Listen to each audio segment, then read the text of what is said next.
नमस्कार मंडळी, नमस्कार. वात्रटायांमध्ये आपलं सहर्ष स्वागत. मी संजीव शाळगावकर. महाराष्ट्रातली रणधुमाळी, मतदान सगळं संपलं.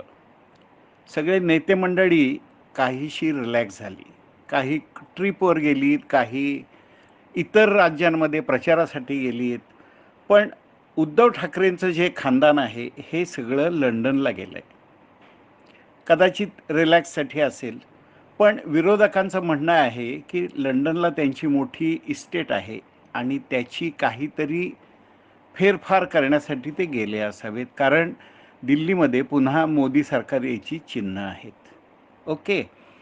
काहींचं म्हणणं आहे की संजय राऊत बरोबर आहेत, त्यामुळं मानसोपचार तज्ज्ञाकडे ते गेले असावेत. तर ही पार्श्वभूमी. आणि आता ऐका आजची वात्रटिका. वात्रटिकेचं शीर्षक आहे, सारं वऱ्हाड पोहोचलं लंडनला.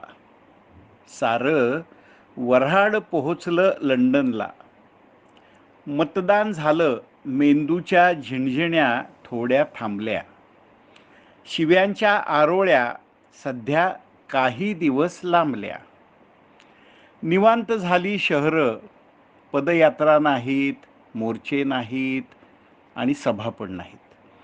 निवांत झाली शहरं, मुंबई पुणे असो नाही तर कराड. गपचूपपणे लंडनला पोहोचलं मातोश्रीचं वऱ्हाड. उबाठा कुटुंब वरून रडत राऊत पण साथीला. वरुण सरदेसाई. उबाठा कुटुंब वरून रडत राऊत पण साथीला. कोपरापासून हात जोडले भारत भूमीच्या मातीला. सस्पेन्स बरकरार, लंडन वारीचं काय गौड बंगाल. चर्चा सुरू झाली. सस्पेन्स बरकरार, लंडन वारीचं काय गौड बंगाल. शिंदे सारं घेऊन गेले, नशीब झालंय पार कंगाल.